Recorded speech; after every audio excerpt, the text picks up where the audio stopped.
What's up? Welcome to a new episode of Movie Schmovie. This is episode number 367. My name is Steve. I'm one of the co-hosts, and as always, I'm joined by Right. And John. That's that right. inflection. That's you. And John. Yeah. You guys doing all right? How's everything going? Good. Things are really good. Yeah. That's it. That's it. That's the pod, guys. Good to see you. Just a quick catch up. So boring when things are good, but I guess it's good to be boring. I know, we don't have anything to complain about. I know. What Right. the hell? Yeah, this episode is going to be a fun one. Maybe a little briefer than recent episodes, or more brief than recent episodes. We're going to get to Ronald's pick for required viewing, which was the 1992. Yep. Is that right? Ghostwatch. And then we're gonna kind of just go through some also rans. Like we're gonna watch some. We talk about what we watched this past week. I think a couple of us have seen the new Netflix comedy "You People" that we'll discuss a little bit. And just kind of go from there. Keep this nice and light. So Ronald, talk to us about Ghostwatch. Yes. So Ghostwatch is a 1992 BBC One fake documentary style show that was kind of set up, that came out on Halloween, and had a legitimate host from the BBC, which made it his name is he's known as Patty, but his name is, I don't want to get this wrong. I don't want to. It's Michael Parkinson. Yeah, Michael Parkinson, but they call him Parky.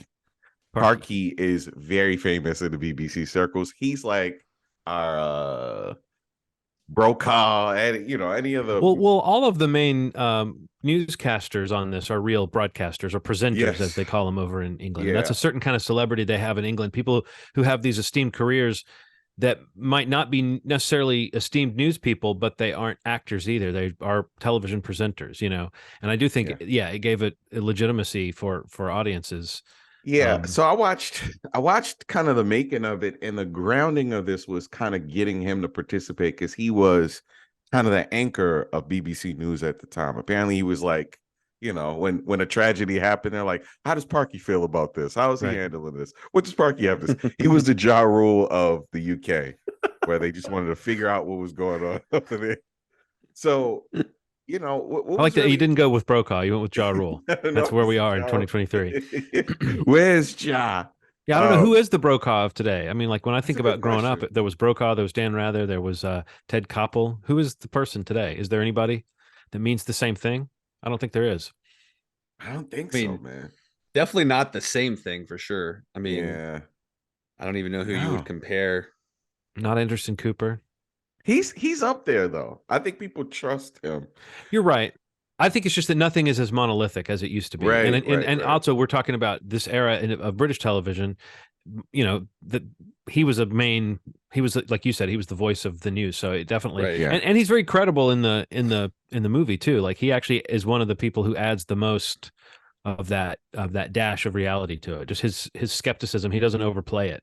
Yeah. So apparently the way that they did this was, it was supposed to be a mini series, and the producer kind of got this idea to do it as if it was a live television show, which really lent some credibility to it. It feels very raw in that way. Like it feels like there's some real like unnatural cuts from scene to scene depending on the action.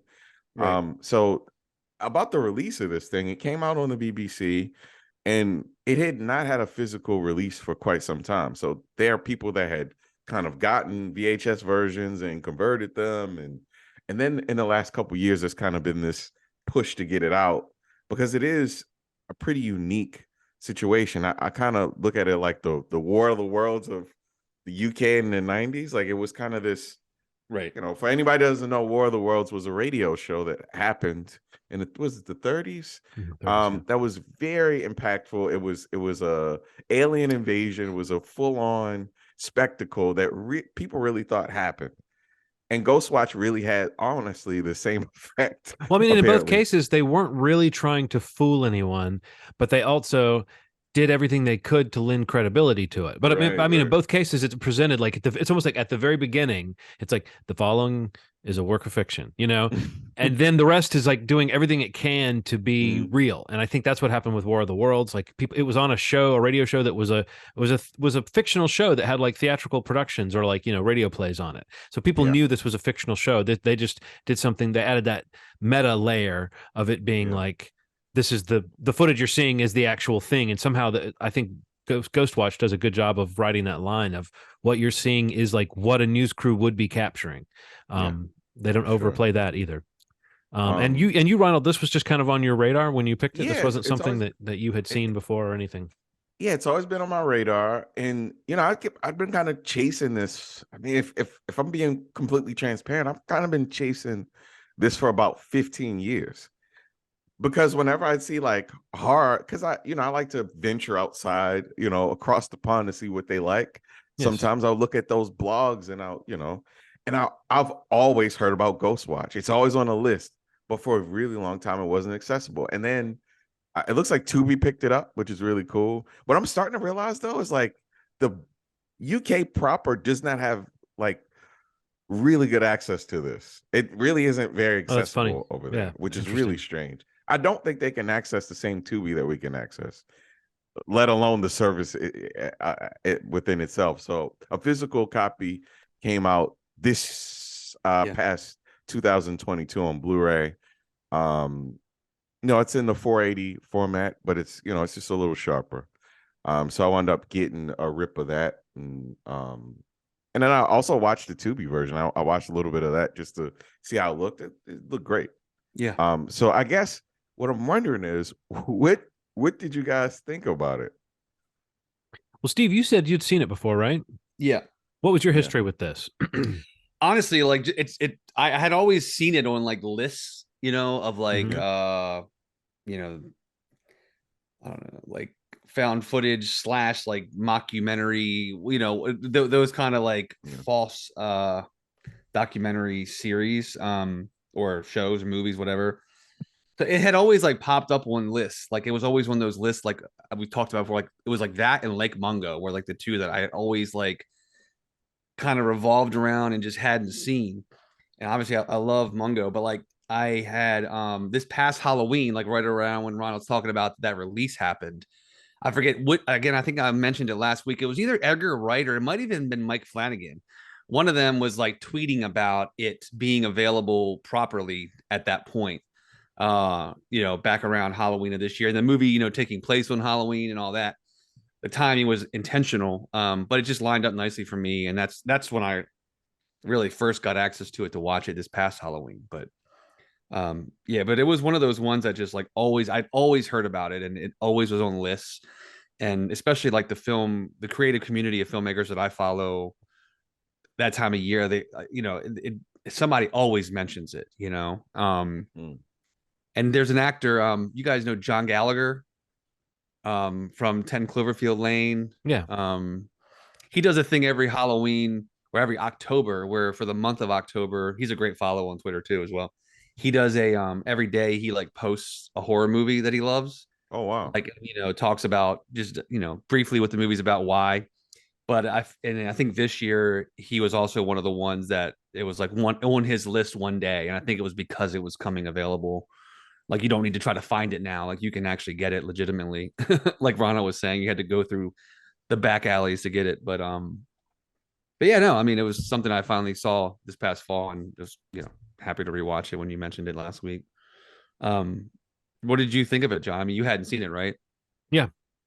I mean, I thought it was an effective experiment that it by design, it kind of lulls you into thinking, oh, I mean, something's going to happen. I don't know. And the context in which I'm seeing it is the opposite of whoever could be fooled by it, So, I mean, that's not the point. And like I said, I still, right. I know that people are fooled, quote unquote, by like Blair Witch. There's waves of people who had the experience of thinking it was real or of thinking that it was meant to feel real. And I do think maybe sometimes part of the marketing or part of the appeal of something like this is how real it seems. But sure. I still feel like it is never the intention of these people to like it's to pull off a hoax.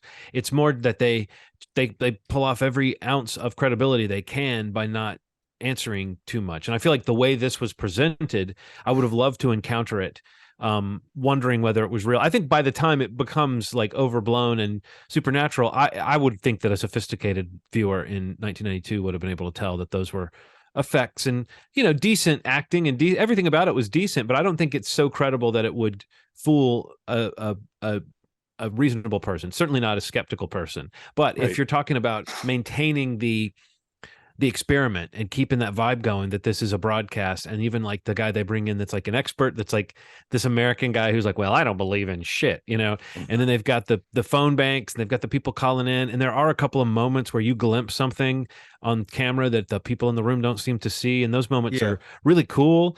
And I just feel like it's like, I don't know if the payoff was there for me in terms of the scares, like a really good found footage stuff often is horrifying, and I don't think I ever quite got the jolt that I was like expecting to get from this. But I think it does so much effectively that, again, like I said, I kind of admire the experiment of it and how they kept it consistent. And I could see this totally being the kind of thing, you know, maybe I wouldn't watch it every Halloween, but I could totally see this be the kind of thing you would put on again. And, you know, again, we always talk about this with this type of genre stuff. You would watch it with friends, you know, you would watch it, you know, just have it on. I thought it was interesting seeing, once I dug into it a little bit more, seeing that all the people that seemed like they were professional news people were actual presenters or real personalities, and that lent a lot of credibility to it. So I love this quote that you know, they actually got ruled against. I don't know to what extent this was like a full trial, or if this was just some kind of some kind of hearing, but the BBC, the BSC, whatever that is, stated, the Broadcasting Standards Commission of England stated that the BBC had a duty to do more than simply hint at the deception it was practicing on the audience. In Ghostwatch, there was a deliberate attempt to cultivate a sense of menace. And apparently that some of the presenters were familiar from children's programs, or at least to child audiences. So that was another thing that added to the effect that this show was unnecessarily upsetting to audiences or something like that. But I don't know. I feel like that's just a badge of honor. I mean, I hope they didn't lose a lot of money or have any careers hurt because of that, because I think that that's just a badge of honor for the thing, that people fell for it, you know. But again, I think that it has charm outside of it being like a prank or a hoax. I think it's an interestingly made little story. There's a few little stories that are fed through the format of this news show. But the thing that I really carried with me was Parky's gentle skepticism and kind of like disdain throughout the episode. I just thought he did a really good job of seeming like the guy who he probably is when he does his regular presenting, which is like, well, what do you think about that? Are you sure? You know. So no, I dug it, and I'm a little surprised that I haven't seen it before now, because I know it has come up in so many like conversations about, like you said, Steve, things that might have influenced people, things that like when found footage comes up, people talk about it. I know the Blair Witch group, there's some dispute as to whether they actually had seen it before they made Blair Witch or whether they saw it afterwards, but they have addressed it and said that they liked it. So yeah, there's definitely a lot of people in that view this as kind of a pioneer in that department. But let's be honest, it's not quite found footage in the strictest sense. It's like a horror parody of a real news program. Like, it's a little different from, you know, we found this tape in the woods and this is what happened to these people. This is like a produced news show that things can't go haywire until the last minutes. Because that's when you can say, okay, the lights are out and the cameras are malfunctioning, because you can't have that happen really any earlier than it does, you know. So you mentioned the American like psychologist or whatever that was on the that they had as a guest. I need you guys to do something, and that's to go back and watch his scenes and close your eyes and try to tell me if he sounds at all like Jeff Goldblum as Ian Malcolm in Jurassic Park. Okay. I watched his scenes no less than 4 times, because when I'm watching it the first time, I'm like, something, it's so familiar. But when he's going back and forth with the woman that's in the studio with them about like wait, hold on, I'm doing evidence. I'm doing it now, Steve.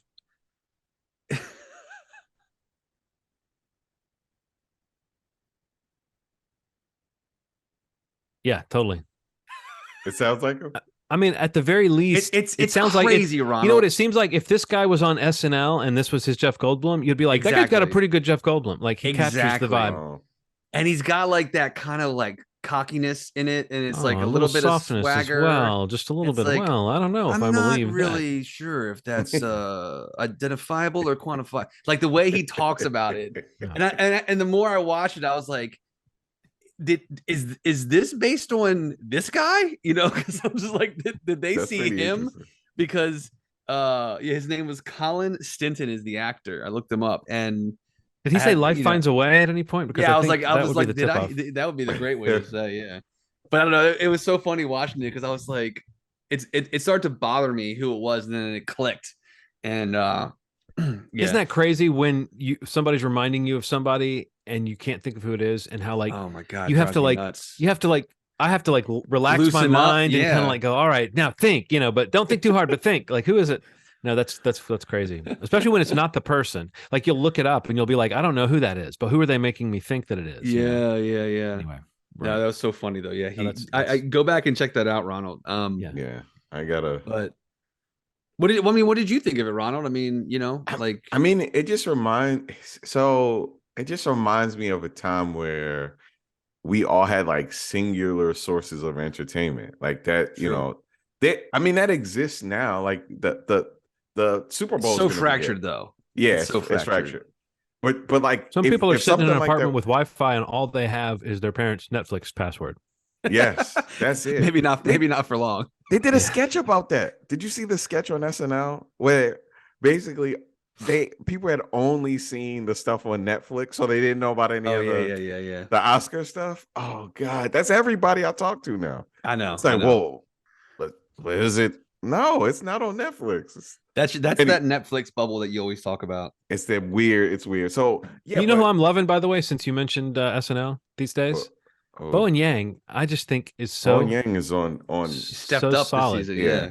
But I mean, like when he gets like a crazy absurd character to do, he usually nails some aspect of it. But I just think he's got that SNL like good cast member quality of like he's doing himself pretty much all the time, but he also seems up for anything. And honestly, he can like save a sketch in a way. He's not quite Kenan Thompson level with saving a sketch, but he's in that zone. He's really good. Yeah. But I think that this thing is just working on a lot of levels that I wasn't expecting it to. I thought that it was gonna feel super corny, but I put myself in that. So the culture. I mean, it's hard to remember this, but like you really trusted people on the news. So like the idea that like even if it were outside of the realm of like reasonable things that are happening on the screen, this man was the person that was delivering the news. Right. That was the thing that would make you buy into it. Would be like, well, if he's on there, then it gets past my bullshit detector just a little bit. No, it was like that for me and Peter Jennings when I was a kid. Like if Peter Jennings is talking about it, it really happened. He could have been like, look, I don't know how to tell you this, but Ronald McDonald went to the White House and kicked somebody in the balls. You'd be like, what? I'll believe you, but that's weird. But yeah, it's just that sort of level of trust that we have in news sources. What used to be a thing. It's not a thing anymore, but it used to be a thing. So like I think about I was expecting something paranormal, Ronald, and I'm still kind of reeling from Ronald McDonald going to the White House. Well, the first version of Ronald McDonald that had passed away 30 years ago. So it does have some paranormal element to it that this Ronald McDonald in this hypothetical kicked him. Wasn't Willard Scott the first Ronald McDonald? Is that right? The Today Show guy? No, I didn't hear that. I'm gonna have to look. That's a very random. You would have won on Jeopardy if.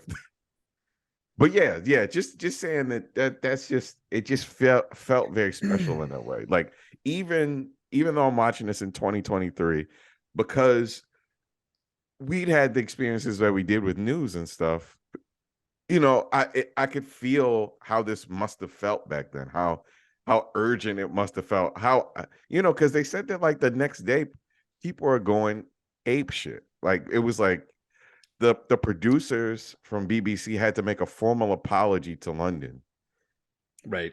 Yeah, just being like, "Hey, we're really sorry. This was a hoax. This wasn't real."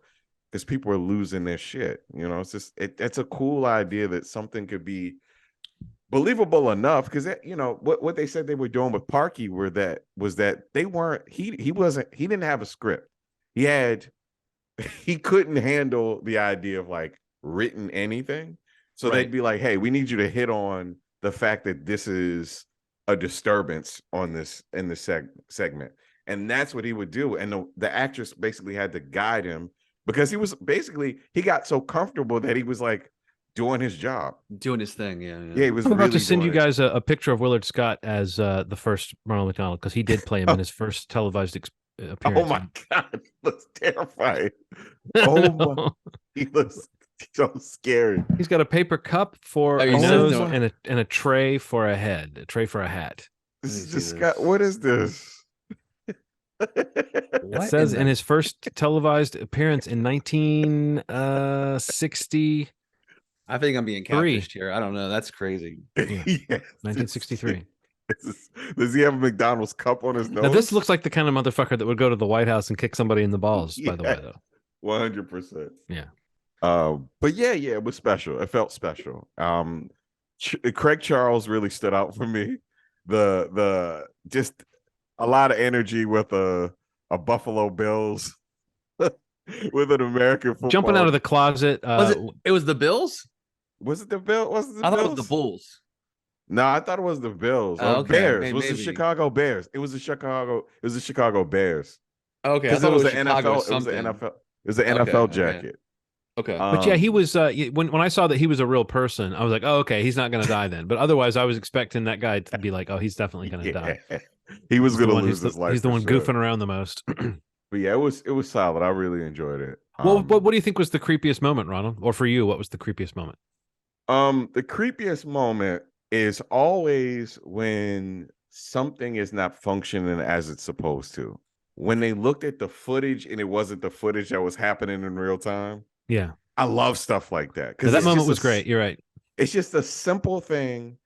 Like, you know, it reminded me of that damn movie we saw, the Zoom seance, where they realized that the footage was like looped. Yeah.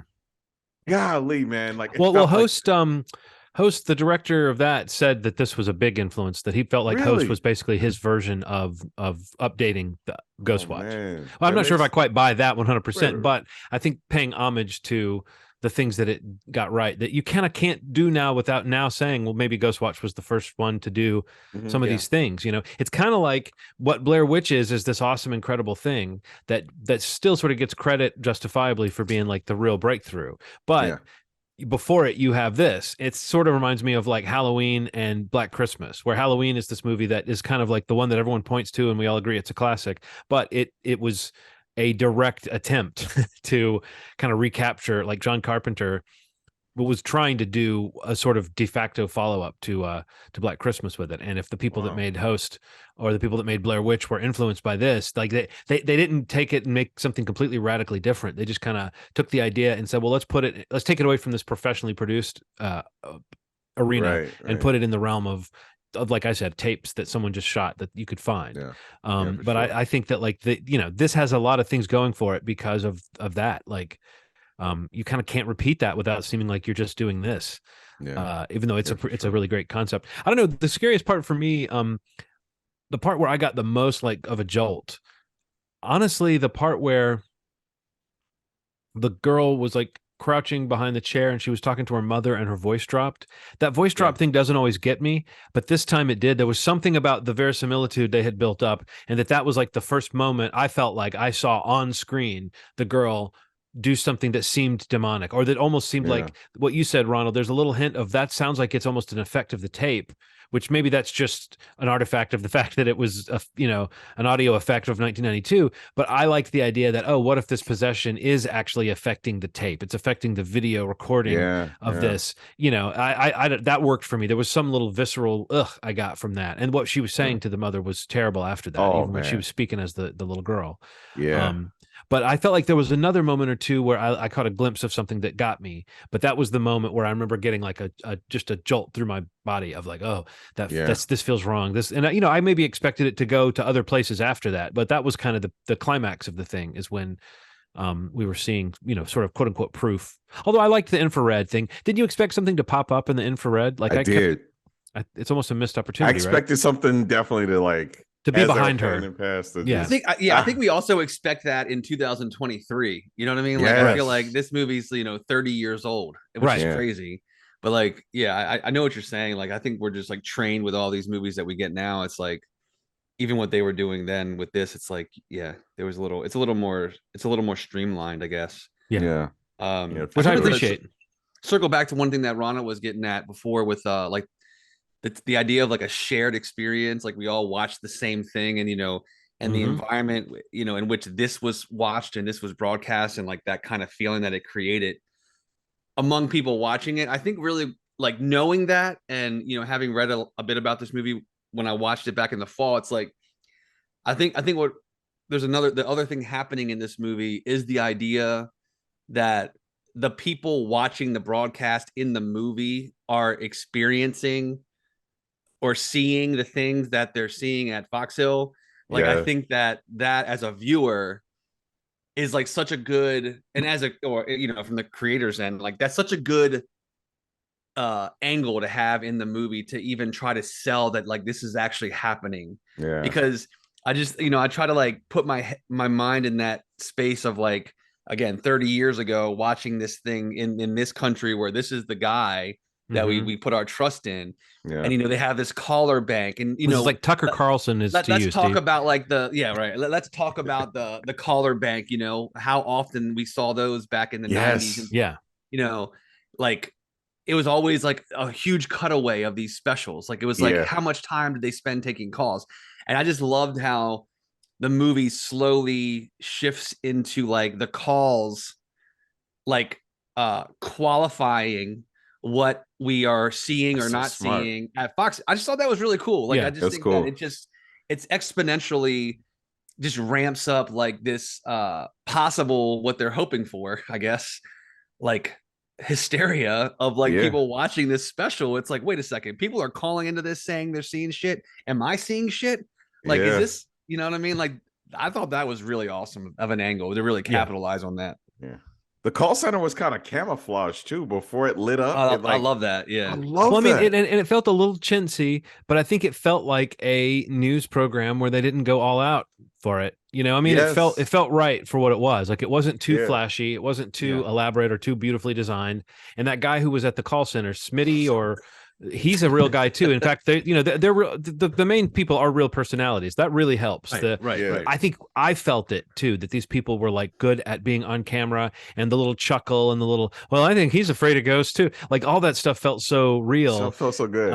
And it made me think, would I appreciate this now if someone made like a really good, like if you got great actors and they did like a really good version of this now, and they just made it almost pitch perfect. If they made it, I think it would still work on a certain level. I think it would feel a little quaint and a little like cozy, Steve, like you said, because it's a little streamlined. But I think that this is an example of how you don't have to go so crazy to keep people's interest, There was a part. I think that the reality of it really is, I mean, like, we keep coming back to it, but the fact that it really did feel like a television show that you would just kind of sit there and watch, out of like half interest, and then it got more and more interesting.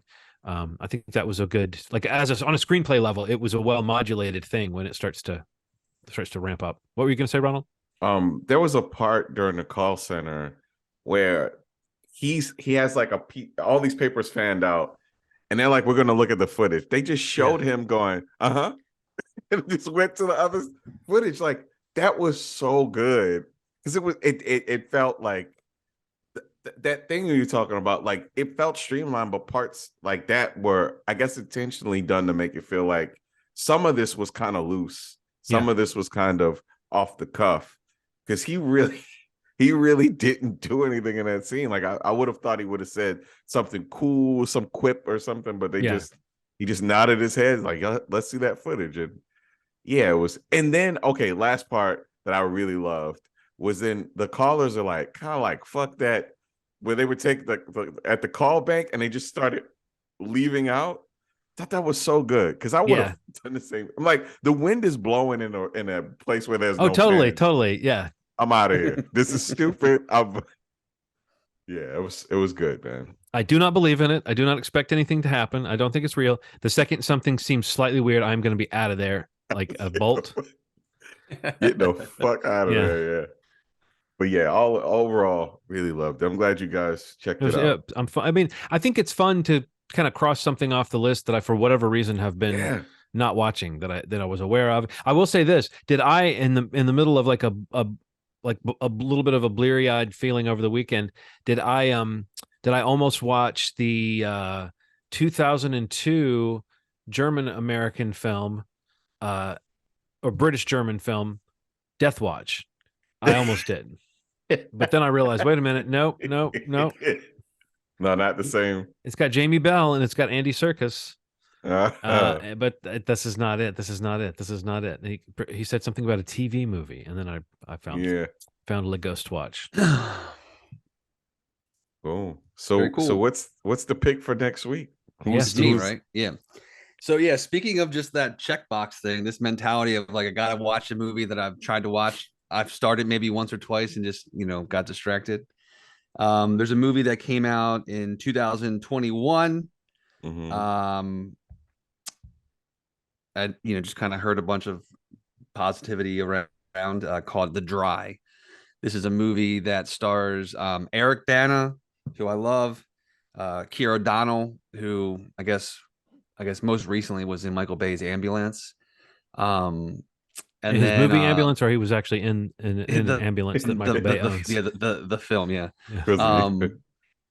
But yeah, a lot of people know Keira O'Donnell if you saw his face. But okay. And then Genevieve O'Reilly, who we talked about when we were talking about Andor. She plays Mon Mothma in that.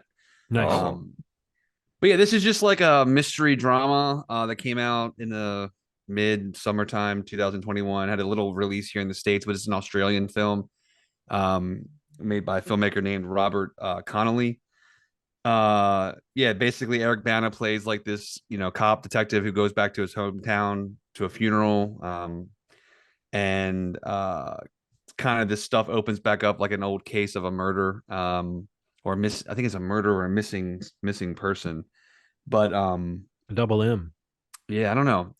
It's always just kind of eluded me to check it out. I started it once and I just got pulled away from it for no fault of the film. But again, I'm just like going down these lists when it comes time for my pick, and taking the opportunity to really kind of get a chance to see something. That year, that was probably one of the top two or three movies, especially kind of being right in the middle of the pandemic and everything, of like I can watch anything I want. It's also the year when we had another baby, and I was like, I can't watch anything I want. So, looking at the list, I'm like, okay, the still want to sees from the last 2-3 years. What are they? And this is one that always comes up. So this one, I think it's available on Showtime if you have Showtime anywhere or their streaming app. But otherwise, it's video on demand. I see that it's available on what is it? It says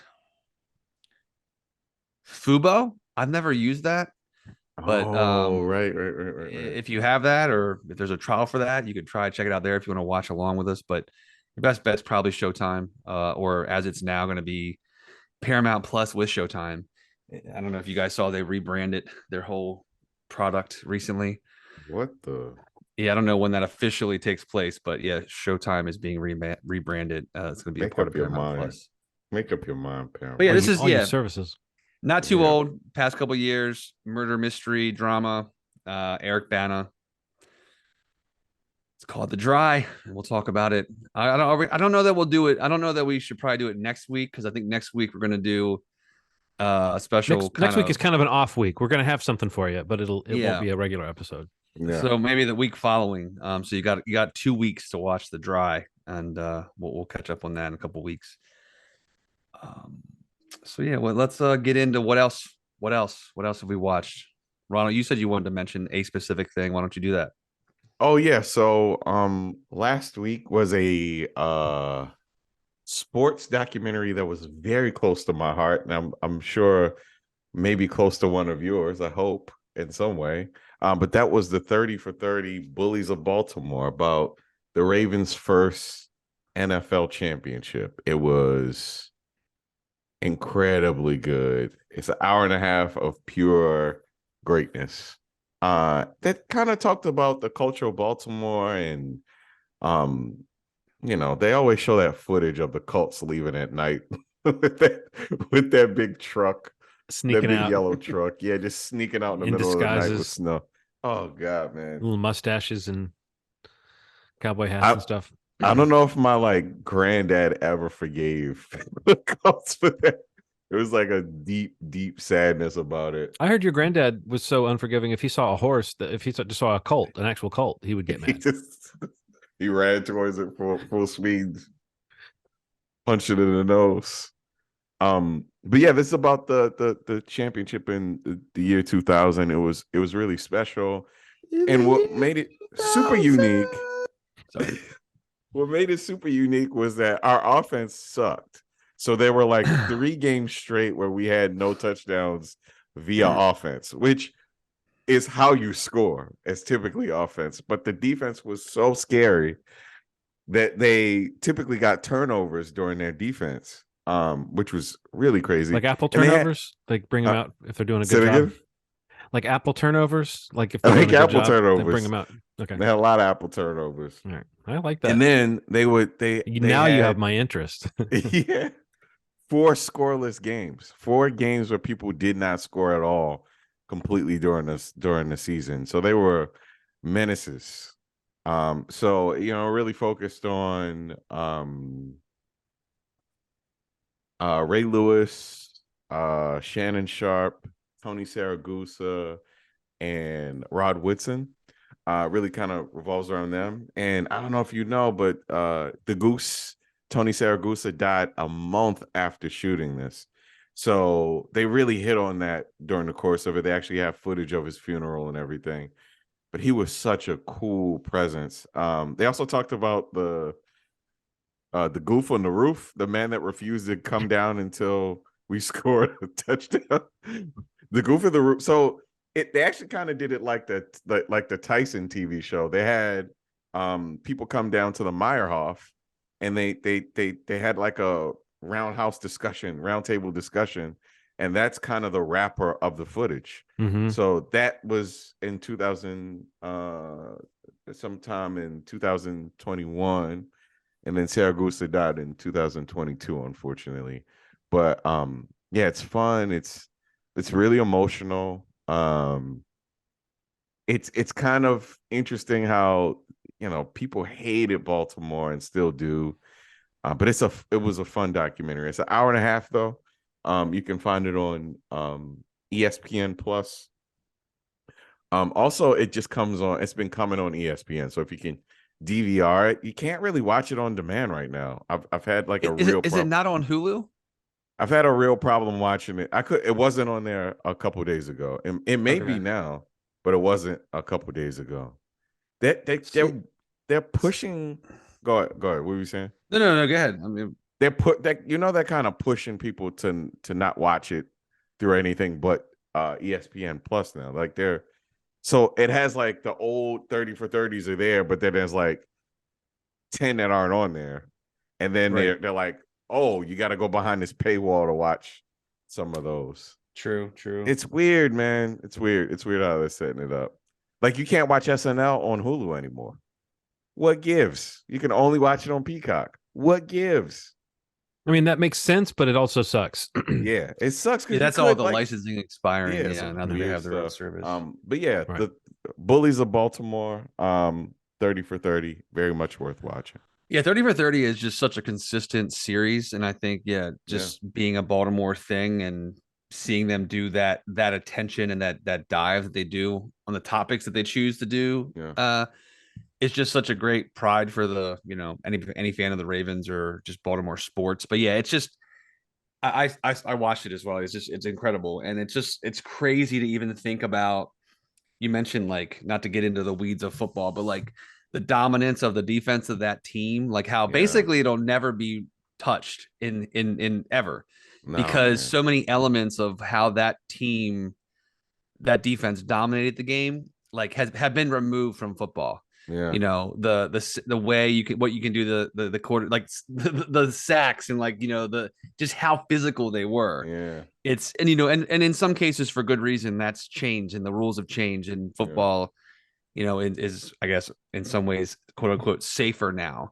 But you know, the record of, I think it's like 10.3 points per game average, like that over the regular season, like that'll never be touched. And I think Billick says it in the show. Like they can rest easy, probably knowing that that's a record that they'll have, their legacy will hold on to forever, probably. I used to work with his daughter. I wanted to talk to her about him so bad, and I just wouldn't say anything. That's so funny. Marcus and I work with it too. Like, she's really nice. And I was like, so what's your last name? She's like, it's Billick. I'm like the eyes, like that one, yeah. She's like, yeah, like that one championship. Yeah. I was always be like, oh god, so is he cool? Is he nice? How's Ray? How's Goose? How's Sharp? Yeah. Anyway, but it's so funny. Yeah, like when I worked in my videos, well, one of my video store runs, I used to work at a smaller local spot, and then I eventually worked at Hollywood Video, if you remember that.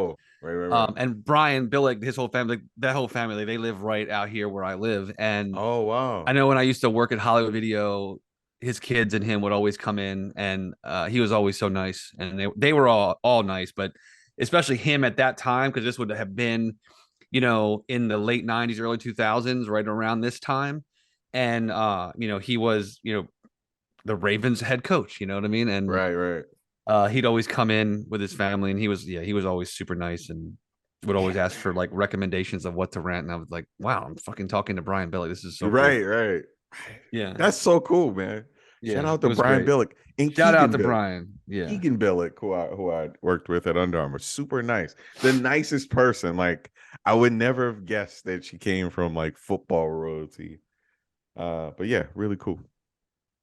So what else was watched over Steve? Well, I think Ronald also, we both watched You People, the new Netflix comedy, the comedy that we don't really hear. Right. You don't hear that very feature often. film comedies that, you know, have some sort of weight behind them, or, you know, star power, quote unquote. What did you guys think of You People? What did you guys think of You People? Ronald, what did you think of it? Well, you know, I don't know if you know this. No.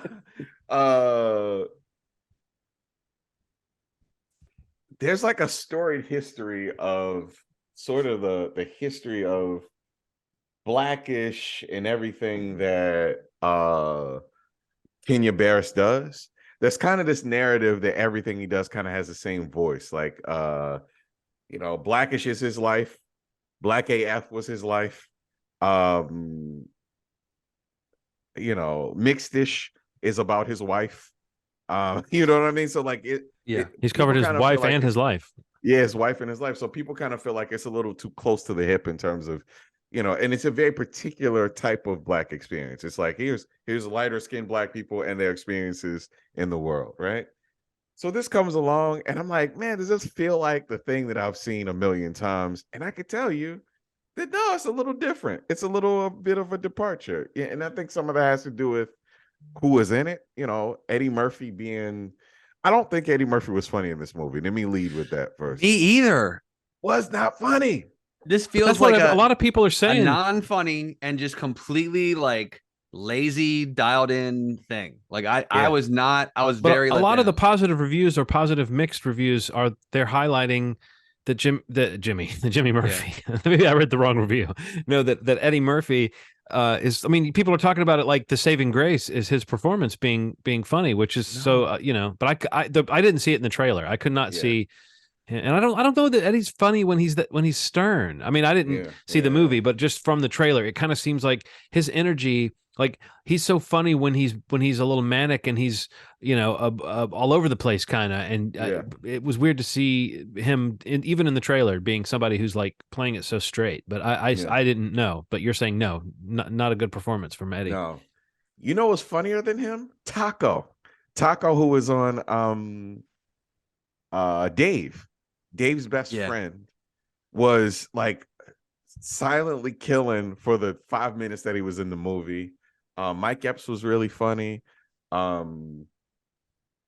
Julia Louis-Dreyfus, I serviceable, but Jonah Hill was funny. Jonah Hill was really funny, and I felt like people don't feel like this, but like I am around a lot of comics, so I see this dynamic where somebody who you would not think would be with a really pretty girl would be with a pretty girl. Humor gets you a long way, man. You can really fit in areas that you don't think that people don't think you normally would, based on personality. So the idea that like, how could Jonah Hill be with Lauren London? I'm like, have you met a funny person? Have you met a funny, cool person?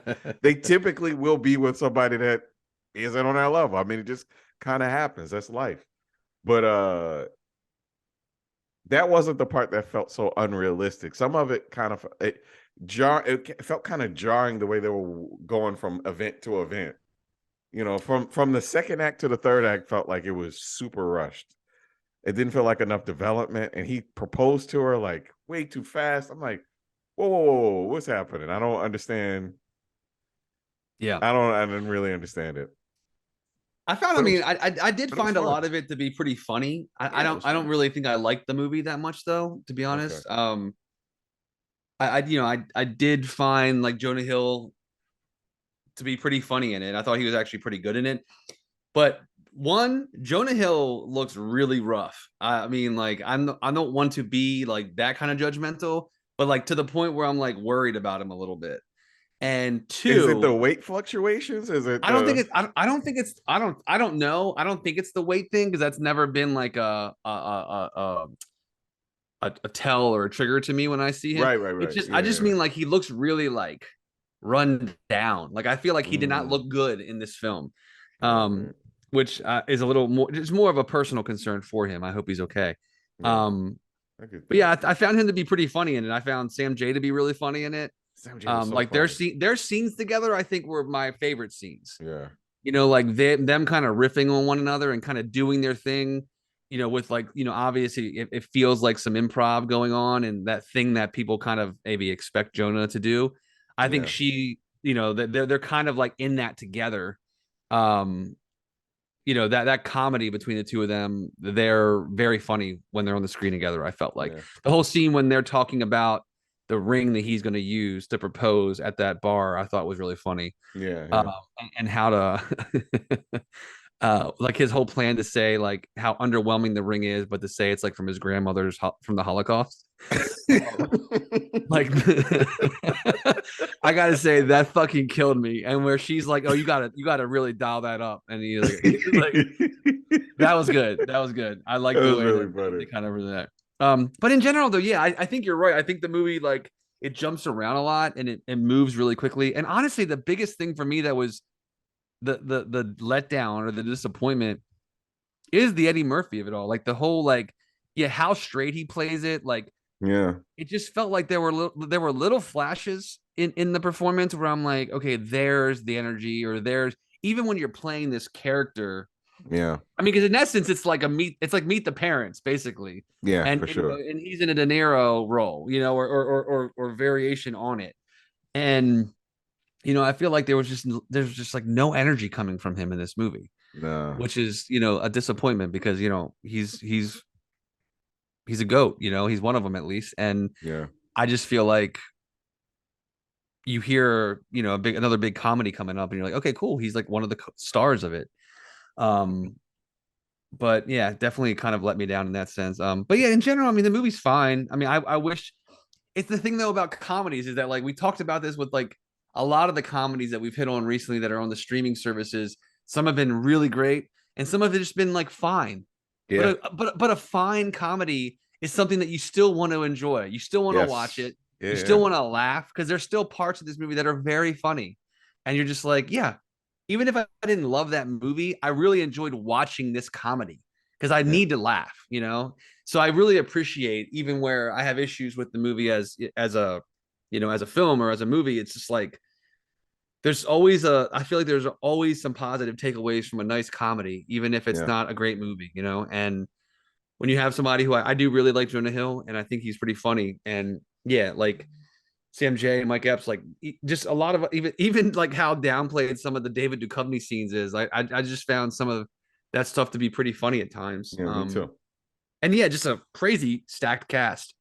You know, Yeah. like you're talking like top of the line people in this movie. You know, Yeah. you Julia Louis-Dreyfus, Eddie Murphy, Jonah Hill. You know, like Mike Epps. Like there's a lot of even Anthony Anderson has a really small, quick scene in it.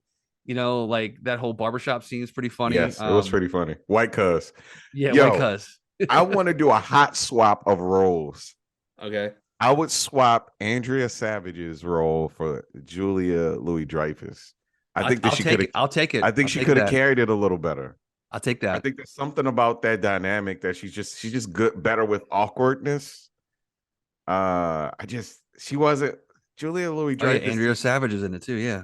Damn. Yeah, Andrea Savage was like the party planner. She was like the party planner on the family on the Jonas side.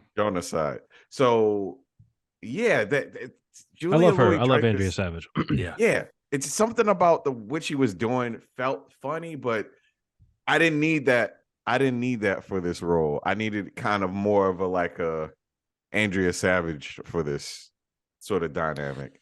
And regardless of where I fall in this movie, I made it known, at least in our text thread recently, my love for Nia Long, and she's in this movie as well. Yes. So even just for that, I'd say watch this movie.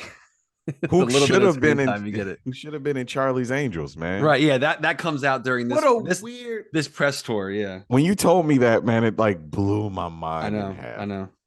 Yeah, that's crazy. But it's worth checking out. It's free. I mean, it's like no extra cost on your Netflix, so definitely worth checking out. Yeah, and I think for her at this moment, she's got like a good moment because she's got this, she's got Missing in theaters, yes, and The Best Man Final Chapters. Have you seen it? Yeah, I loved it. It's so good. It's got no business being as good as it is. I just feel like the movies in the series is great. It was so damn good. Yeah. Okay. And getting everybody back, I love it. Even not to pivot into The Best Man Final Chapters, but like, yeah, you're a little concerned when you see like Terrence Howard, maybe, and what he's going to bring to this. But even he was great. Like the series was great. It was great. He didn't talk about and that's on Peacock if you want to watch that. That's to me, that's better than You People. But You People is funny at times. But The Best Man Final Chapters, watch that. That's on Peacock. Yeah, so good. You know what else? Get your Nia Long fix. You know what else is on Peacock, and you can get your fix of someone with the initials NL, and I have just devoured the whole season of this already. I think so. Poker Face. Okay. That is some good shit, man. Like the self-contained nature of the episodes really does set it up so that there's this whole like seeing who's going to appear in an episode, like you might notice the names in the credits, but just in general, how are they going to pop up?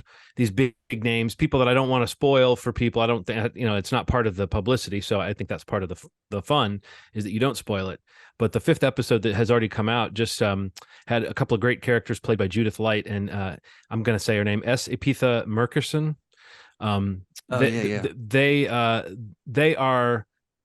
They're great in their episode, but they're a great example of the kind of people that can show up on this show and have like chemistry with each other and chemistry within their story and chemistry with Natasha Lyonne. And it's a one and done story. So it's like, whether you're the murderer or you're the victim, you get to have fun and play in this world.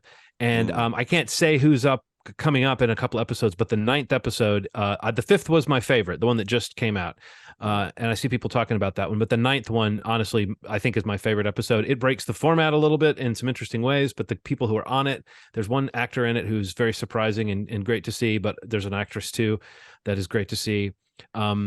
And I will say this too, that Ryan Johnson has directed the first two, and he directs that ninth one. And then the last episode, I will say this, because this is out there, but they haven't said who the cast is. But the director of the last episode is Janixa Bravo, and the writer of that last one is Ryan Johnson. So I mean, you're getting like movie level talent, and there's something about this show. I just haven't seen a show in a long time that feels this much like a freaking show. Like, it's such a concept, it has such a formula, but you're already seeing within 10 episodes, first season, how they can kind of break the formula and how they can kind of stretch it. And the end of the season, I think it has been renewed for a season 2. The end of the season perfectly sets up another run of episodes that might do a similar thing, which is have like a loose through line story, but the main thrust of every episode is, totally self-contained. And I just think that it feels, I think more shows are going to try to do this and hype the fact that they're doing self-contained mystery episodes, because that's kind of in right now. But I also think there's a little bit of fatigue. If people have franchise fatigue and comic book fatigue and superhero fatigue, they also have, I think, like arcane mythology fatigue, long plot lines that you have to wait years to see them play out fatigue. I think people like the idea of a show that you can sit down and watch an episode and get like a satisfying episode, a story, not a story you have to wait 6 or 7 years to see how it turns out. So I will say once again that I just think Poker Face is a really, I mean, I before this, I wasn't that big. I mean, Natasha Lyonne, I liked her, but I don't know that she was like my favorite thing about anything she was in. And I sort of feel like now I'm going to go back and watch Russian Doll, because I've kind of got this Jones for. I was gonna say, did you see that? You haven't seen it yet? I didn't watch it. I thought it looked good, and she seemed fine. I just, for whatever reason, I never had clicked with her. And after really this, good. I think I've clicked with her a little bit, because this show manages to bring her baggage to bear in a way that there's a certain amount of, she's lived through some things and she's seen some stuff. Yeah. And whenever she interacts, like there's an actor that she interacts with in an upcoming episode that actually is one she directed and co-wrote. And there's a relationship that just feels very genuine. And you realize there's a shape that's starting to, you're starting to see this character she's playing, and the kind of people she befriends, and the kind of people she tries to help. And that there's a sweetness and there's a gruff sweetness to that part of the show. And then within that, you've got people dying in unexpected ways, almost always slightly comical ways. Wow. Kind of gross ways. It's a fun murder mystery show. It's in the vein of the Knives Out movies in that sense, in that you're not meant to be like too sad for the loss of life, but you do get to stop and say, well, that sucks, Anyway, yeah, Poker Face. And I also will say that if anyone has been hanging in there with Servant, the episodes they've been running in their final season right now, that shows, it definitely feels like it's heading towards something, because it's getting to end now. So I think of the ones I've had the opportunity to watch, I think there's only like 3 left. Yeah, I can't wait to see what the final storyline is, what the resolution is going to be. That's what I've been watching. Cool. Oh, very cool. Very cool. I don't think I have anything else. I finally saw Black Panther: Wakanda Forever. Oh yeah. Okay. I had you crying within minutes, you said. Yeah, honestly, man, I texted you guys. I was like, yeah, I knew it, thought I was prepared for it. But by the way, I meant that in a I've been there too. Not I had you cry. I'm just saying, that's the part of the movie that's definitely going to hit you directly in the feels. No, yeah. It's just I did really like the movie. I do feel like it's just like I can't get out of my mind like what a burden like that movie had in terms of like I'm just trying to think of like what they had to do in terms of like reworking that whole film, and like the scope of it, even the film that we ended up seeing. Yeah. I don't know that it all like worked as well for me as I would maybe think the other, the original idea may have, had we not lost Chadwick.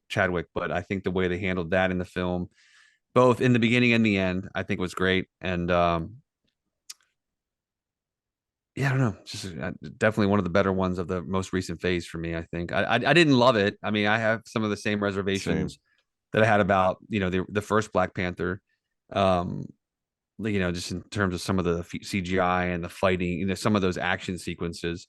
And honestly, like I don't know if I loved Letitia Wright like in such a like lead role. I feel like she works so well as Shuri, like in the where we had seen her in Black Panther and in the other Marvel movies that she may have popped up in. And I think that really kind of played to her strengths in terms of like how dynamic she is and like, the relationship they have. Um, but I don't know. I think at some point during the movie, like kind of her front and center, and maybe because it really hadn't built to it, it didn't really have the time to build to it. Versus kind of like being thrust into being basically the lead of the movie. I kept wanting it to be Lupita, like that was so did I. I think she would have been incredible. Yeah. Because every time Lupita comes on the screen, you're like, just keep her on the screen. Yeah. Yeah. Like she like Aaron, when we watch it, Aaron just kept being like, oh my God, she's fucking beautiful. And she's such a good at like she's so commanding and so like confident. Where'd she go? And I was like, she's gone. She's gone from the movie for like 30 minutes. And it's like, oh man. When they visited her at the school, I think I fell in love with her. Like I was like, oh my God. She's gorgeous. Oh my God. Yeah, she looks amazing. Not for the first time. You mean like for the 80th time? Right. Just for a reminder time. Yeah. Yeah. But yeah, I don't know. That's the only thing coming away from it. Like, and one of my friends had kind of given me the same criticism when he saw it, and it definitely hit me the same way. Like, I think she's good in the movie, and like, for what they had to accomplish, I think it's for the most part successful.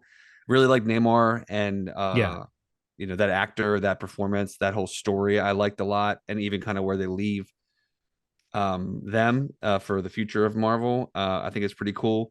And Steve, I know you're not a comic book guy, but this is what I was trying to describe to you before you'd seen the movie. Now that you've seen it, that ego, the mix of the way that he is powerful and there's something kind of like, I'm glad that they tilted him towards a character that's somewhat sympathetic because he's kind of somewhat representative of a culture now in the terms of the way the movies are going. But that fact that he's so driven by like this confidence, this bravado, that's like such a trait from the comic. Like that was the thing that excited me most about the movie, honestly. Even though the Chadwick tribute was great, I was really pleased to see that they kind of nailed that weird thing. You know what I'm talking about, Ronald? Like Namor always seems like he's got to stick up his ass, and he's kind of got his own thing going on, and he's a badass. But it always is like he's off on his own. Like after however many years, he's one of the earliest characters to be in the Marvel universe, and he's always kind of been. Is he good? Is he bad? He's got his own thing going on. He's just, I don't know. I just think they did a great job in the movie, and I would have loved to have seen him opposite. My God. Not to ding the movie for this, but it's unquestionable, like what they could have done with Chadwick going into a like this movie. I think that I do think it hurts the movie as much as powerful as the T'Challa stuff was. It does hurt the movie that it has to do everything it was trying to do on top of this other thing, like shift gears, replace the lead, and give us a tribute. But I do think bringing in Michael B. Jordan when they did. And Michael Jordan, his scenes are great, but no, Michael B. Jordan when he pops up. I guess now that people have seen this movie, is that technically a spoiler? He's a spoiler alert. Jeez, sorry. But like I like the way that his cameo was used. I'll say that.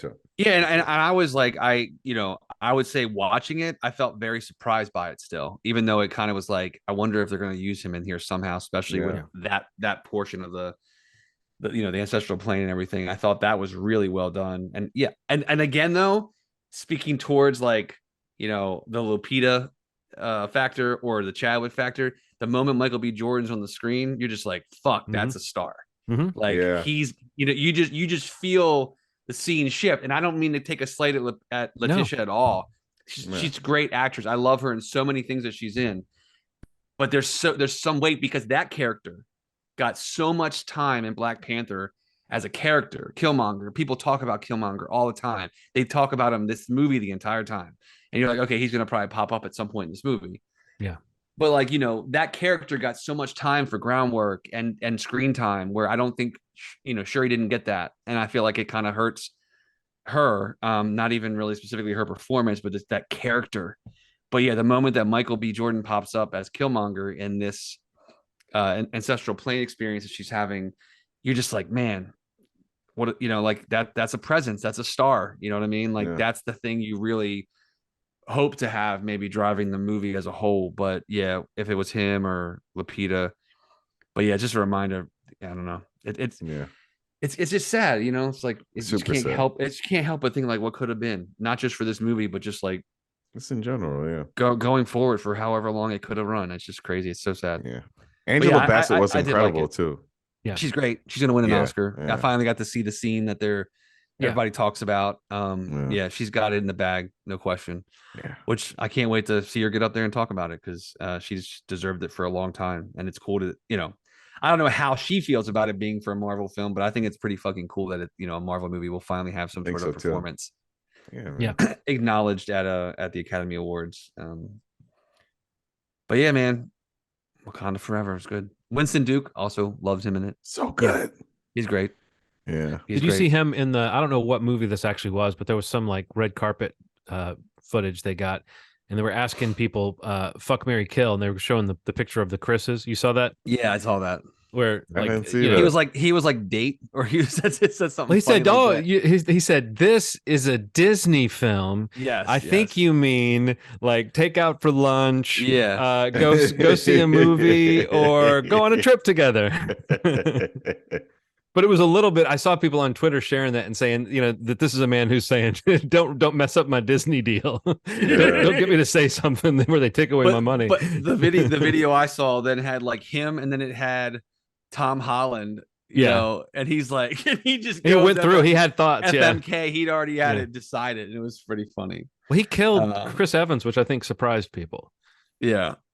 I don't know. Anyway, no, but I just thought that was funny. But no, I agree with you. It's fun to see him around. I mean, it's a packed cast. That's the one advantage the movie has. And we said it before that like Chadwick almost gave the spotlight to his supporting cast in the first movie. True. So the fact that they're around and that this movie works as well as it does is a testament to that. But I mean, I think you were kind of hinting at this, Steve. There's something about Shuri that I liked. I liked the little sister with all the gadgets energy. I liked secretly the smartest person in the whole thing kind of energy. Putting her front and center is cool, but it also sort of like, well, now who are you going to put in that? Who's going to be, is Shuri going to be sure? Like they're going to sort of overload this character. I mean, I guess that puts her in a kind of Tony Stark like place, which is cool character wise. I just don't know that performance wise, we've seen that yet, but I'm sure they could build a movie around her that would, change my mind about that, because she is a good actress. But I don't know if I don't know. There's something about just her on-screen persona that was perfect for what she was doing in the first movie. That this does feel like it's a risk to take, I guess, to say she's Black Panther now, but that's what it is. So yeah. And the movie it looks great. I mean, like my concerns about like CG and the action and all that stuff that I felt similarly with Black Panther withstanding, like Coogler is he's the real deal, man. I think the movie, it's shot beautifully, a lot of really striking cinematography, especially in context of some other Marvel films that we've seen in the past few years. Some of the sequences were just pretty amazing. A lot of the like underwater stuff and some of those things I thought were just really, really cool. So I'm happy to finally have seen it, and man, yeah, it's cool. I think that's all I wanted to mention. Do you guys have anything else you want to put out there? I just want to remind folks that next week is almost definitely going to be an off week, and yet, look out. Can we tell them what it's going to be? Hopefully, well, I mean, can we tell them something that we're going to shrink down to a smaller size next week, and we're going to that's what it would be, explore the quantum realm. We're going into the quantum realm as a bite-sized episode about the quantum realm, but it won't be a full episode. But it hopefully will be a pretty hot off the presses reaction to Ant-Man and the Wasp, Quantumania, the third movie in the Ant-Man trilogy, which is supposedly, I mean, based on the reviews that we're hearing, it's kind of what you might expect. It sounds like it's fun and crazy and weird and a big mess. And then you have differing degrees of enthusiasm outside of those things that everyone seems to agree on. But Jonathan Majors is getting a lot of hype as Kang, and I'm ready to see that, since that performance might be with us over several projects. So yeah, I'm looking forward to it. Yes, as long as everything lines up nicely. Yeah, the plan is we'll be able to see the movie next week at the press screening, and the idea is we're going to just do a quick conversation right out of the theater and talk about this and put it out as an episode, a 0.5, which we haven't done in a bit, and that'll be next week hopefully. But again, the week following that, so I guess if we do the math on that one, 368 will be the dry for my required viewing pick and whatever else we've seen to that point. But next week, hopefully, we'll be talking Ant-Man and the Wasp: Quantumania. Woohoo! All right, movieschmovie.com is the website. You can hit that up, subscribe to whatever podcast platform you prefer if you haven't already. But assuming you have, you should just go to that platform, leave a review, a rating, share button, hit it, whatever you can do to help give us some feedback or kind of get the word out about the podcast. And yeah, we'll see you next week. As always, you've made our day. Thanks. Bye.